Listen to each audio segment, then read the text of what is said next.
Hey guys, today I want to bring my Templar tank build. Basically it's a high health BlazingShield Templar build. I'm sure everyone's seen a BlazingShield build, and this is going to be my take on it. So first up I want to try and get a bit of footage here of the build in action. Then I'm going to go into the base information of the build, and then after that I'm going to go into more detail about the build. So let's see if we can get some decent footage here and show you guys this build in action.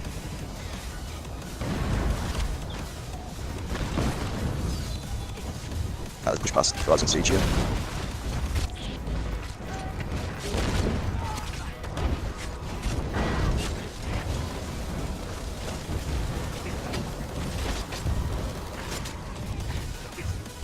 Let's push past, get these bowmen back here.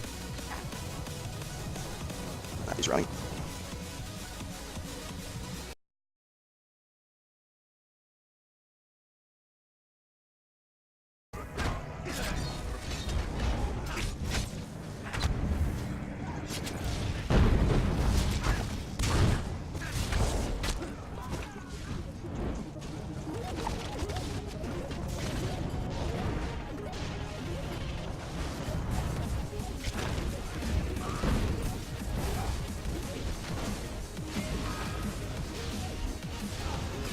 So another thing I won't really go into much detail in this video about, but this build can also tank PvE quite well. I have done ICP, Vet City of Ash, Vet White Gold Tower with this build, so you can use it in PvE as well.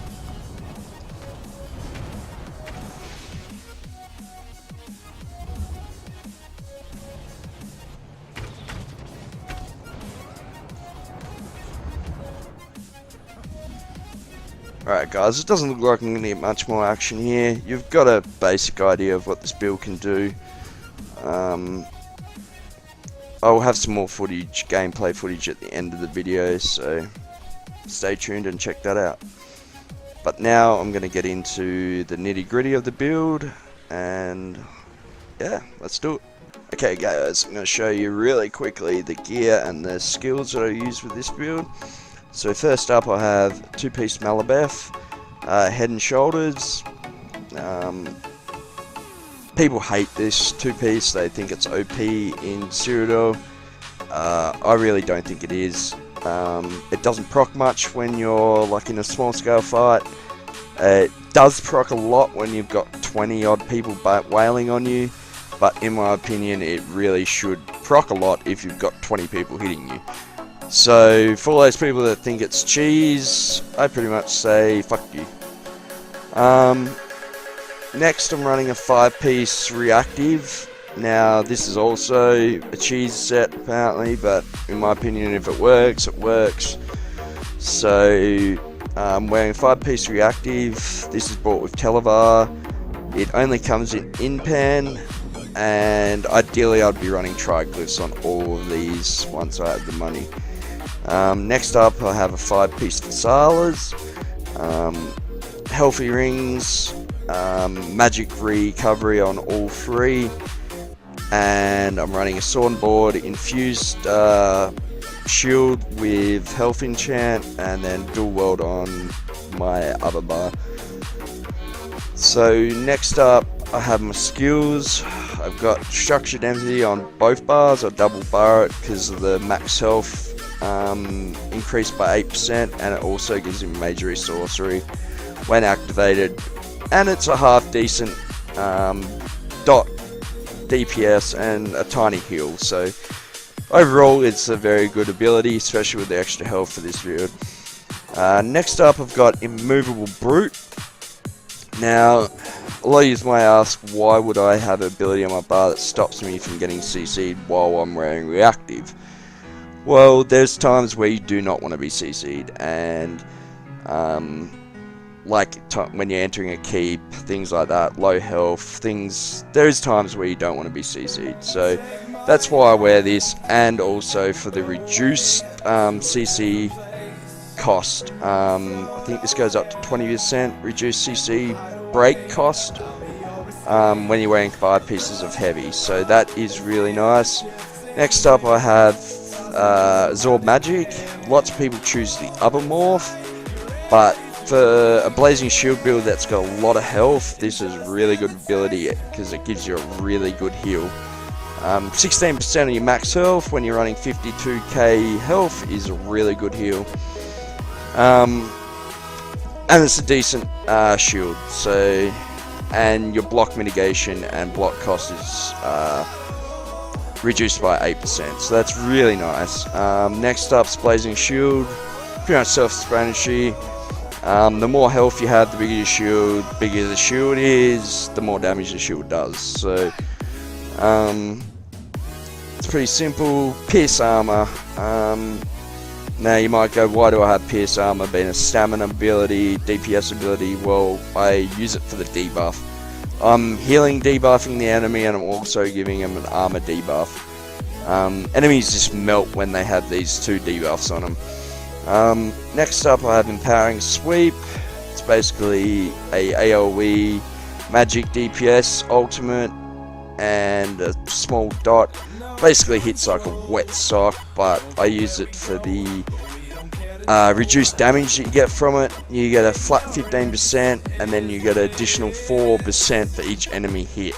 So this stacks up to 6 times I believe and gives about 39% I think when you hit 6 targets. So that is really big damage mitigation.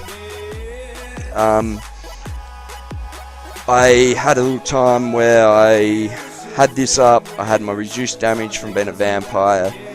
I was in Caltrop, so I had my reactive procced, and I was stuck at about 200 health, and I was just standing there out of resources, couldn't do anything, couldn't block, couldn't heal, and I basically stayed at 200 health, didn't take any damage, and yeah, pissed a lot of people off. Got some nasty hate tells, got said, called I was cheating, and righty, all the rest, but you can kind of see how I can do that and make it possible to seem like I don't take any damage at all. So my second bar, as I said, Structured Empathy, Channeled Focus for the magic recovery. Now you can choose the other morph with the reduced damage if you think your resources are okay, but 480 magic recovery personally for me is just too good not to have. Now this is my flex spot. I put all sorts of things, Jesus Beam, a few other abilities in here. So whatever you really think you want and can use at the time kind of goes in this slot. And same with this slot. If you're with a group with healers, you really don't need Breath of Life, especially with this kind of build that, you know, your healers are really weak. And then Proxy. Proxy Det is really strong with your Blazing Shield. If you can get those 2 to go off at the same time, you can really do some damage to people. And then also my ult on this bar is a flex spot, so I run Remembrance, I can run Bat Swarm, Nova, whatever you think is the best for you in the situation you are in. So that's really quickly my gear and my skills. Next I'll be going over my CP, attributes, and racial passives. So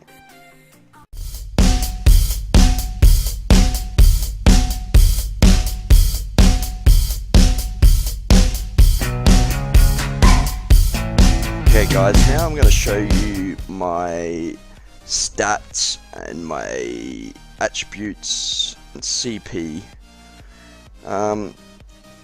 So sitting about 21.5k magic. This is going to go up to probably about 23.5 when I've got all my triglyphs. 50, nearly 52k max health, 16.5k stam, 1281 magic recovery. Now with a pot and channel focus I'm looking at about 2k magic recovery, which isn't too bad. I can sustain that quite easy with the flood of resources I get back for being an Ogonian. And then 730 stamina recovery and 217 health recovery, obviously so low because I'm a vampire. Spell damage 1132, really weak. But as I'll go into detail about some of the other builds I've tried after this, you'll understand what I can do with this. Then I've got resistances. Really quickly, just over 23 spell, just over 20k physical, so they're in mid-range, they're not super high, they're not super low, and I'm sitting at nearly 1300 crit resistance, so it's not too bad. I run the Lord Max Health Munda, and obviously stage 4 Vamp. Now, CP, I run 57 into reduce magic cost, 39 into Arcanist. Now, you're wondering these are pretty low for a max CP toon. Well, the reason why is I've got 81 into Befoul. Now, Befoul buffs my Physalas, and it also buffs my other two sets I wear with this build that I will show you after. So, that really gives me a massive buff to the healing debuffs that I can do with this build. Then I've got 22 into Blessed, 25 into Elfborn, 78 into Elemental Expert, 24 into Spell Erosion. I've kind of been playing around with these, moving them around. 28 into Thermitage. I probably will take Blessed and a few out of here and put some more into Thermitage. Then I've got 25 into Hardy, 62 into Elemental Defender because we are Vampire. But the main one is 90 into Bastion, which is buffing our Blazing Shield, which is giving us a bigger shield and also increasing the damage our shield can do. So 90 into here. Basically, with this build, Bastion and Befoul are the two most important CPs. So when you've got them, you can pretty much decide where you want to put the rest. Elemental Defender is really important too, being a vampire. So that's CP attributes. Really quickly, I'll talk about race. Now, I am an Ogonian with this build. I was choosing to go Imperial with this build for a long time. And then I kind of looked at Ogoni and I was like, well, I'm only losing 3% max health, but I'm gaining a lot of other stuff I can use in this build. So I went Ogoni and I'm really happy with the choice. So basically what this does is gives me 3% max magic, which is better. Imperial gives you max health and max stam. Don't get me wrong, Imperial is still a great choice for this build. So, in my personal opinion, Ogonian is better because of a few things. You're only losing 3% max health, but you're gaining 5% healing done and 5% healing taken. So that's just been changed. It was 9% healing taken, but they've changed it now to 5 and 5. The other really nice things about Ogonian is you do get nearly 1500 poison and disease resistance, which people overlook and don't think much of, but everyone's using poison and injection and poisons these days, so that resistance is actually really nice. Also, you get 12% of your max stats when you pop a potion. So when you got 52k health, that is a really big heal, and you get a decent amount of magic back. Pretty sure when you pop a tripod, you're getting a total of about 38k resources back. So that's pretty massive. I think it breaks down to about 15k health, 10k magic, and about 9k stam. Which is really nice. I did originally plan this build to based around Alchemist and wearing free reduced potion cooldown enchants. Well, that went to the shit when I crafted them, equipped them, and they didn't work. So if you're thinking that is a good idea, which it is, don't try it. It does not work. ESO doesn't want anything to do with it.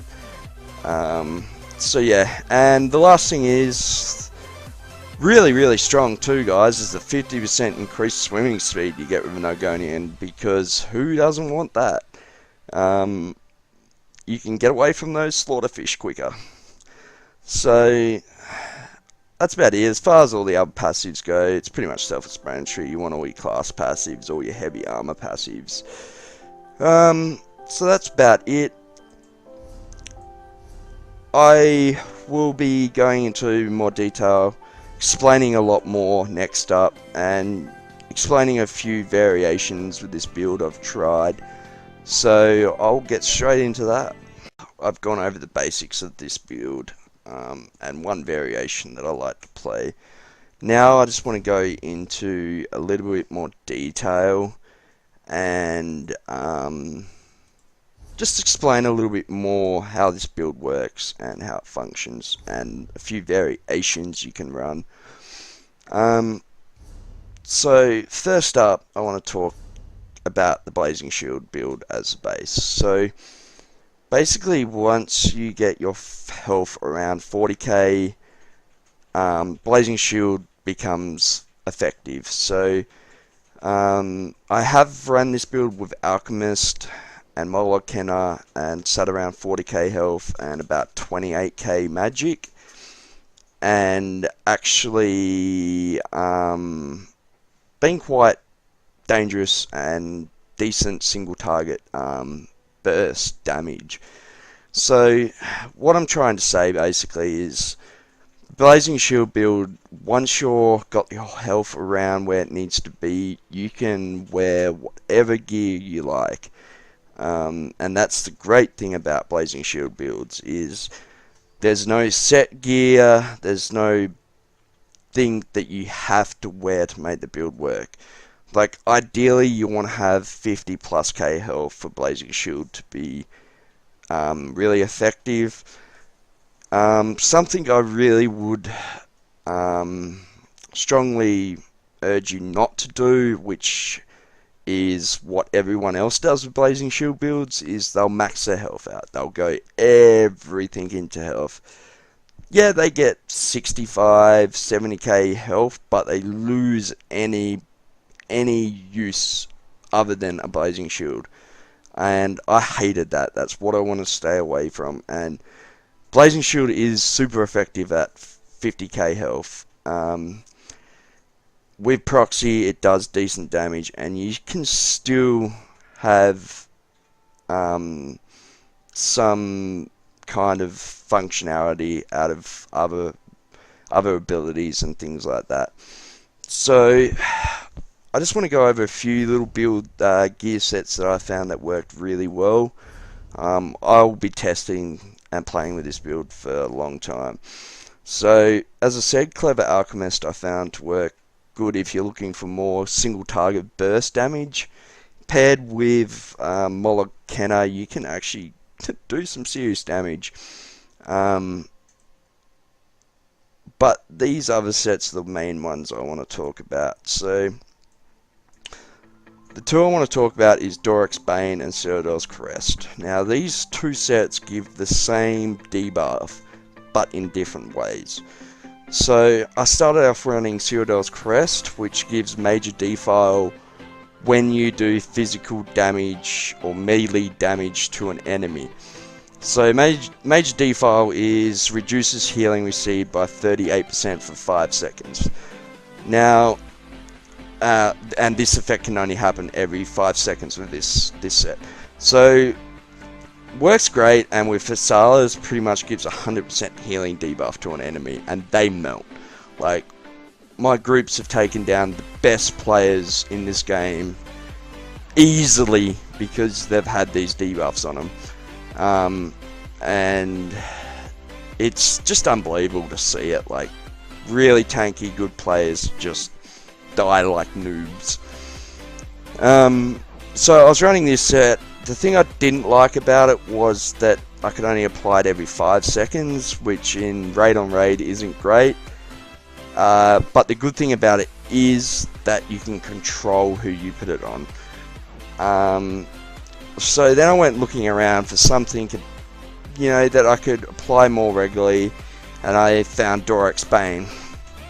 So basically this gives the same debuff, which is Major Defile, but it is when you're hit.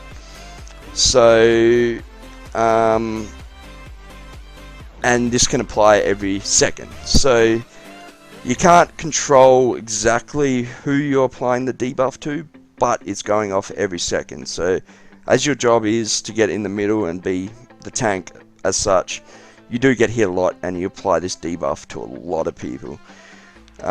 So they're 3 or so sets that I really like. I have kind of tested Cyrodiil's Light as well. I just don't think Cyrodiil's Light's exactly where it needs to be. It originally was 25% reduced damage, and when they upped the cap to V16, they reduced it to 15%. And like, it is nice, and the damage mitigation is good, but I don't think it's quite where it needs to be. But I guess the main thing I really kind of want to stress here is how flexible this build is. And you know, I've gave you some, you know, some ideas or sets that I've found to work really well, but there's hundreds out there. Seducer's really good. There's the possibilities are endless, and the functionality of this build is so good with all these different sets, because the base of the build is just based around your max health. So as long as you've got that, you know, 40 plus, ideally 50 plus K health, then you can do whatever you like. You can wear whatever sets, you can play around, you can add health, take health. Next I'm going to be trying a stam, more of a stam BlazingShield build.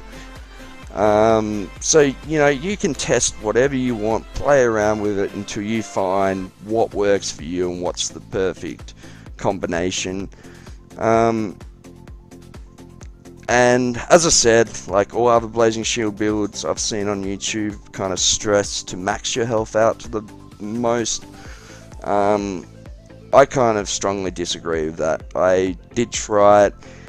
Yes, BlazingShield hit harder and you had a bigger shield, but I don't know, it just lost the fun factor for me. So that's basically it. So as I said, Ogonian's my #1 pick, then Imperial. Basically they're the 2 main classes. This build can work with any other class, but they are my 2 top picks. And that's just about it, guys. So keep watching. I'm going to have a bit of a gameplay here for you, so you can actually see how tanky this build is and see how it actually works in Cyrodiil. So thank you for watching, guys, and hopefully I'll have some more videos soon. I've been a bit slack. I've got a lot of footage recorded, I just haven't got around to editing it. So until next time, guys, please like my video, subscribe to the channel, and leave comments if you've got any questions. Cheers, guys. Gotcha.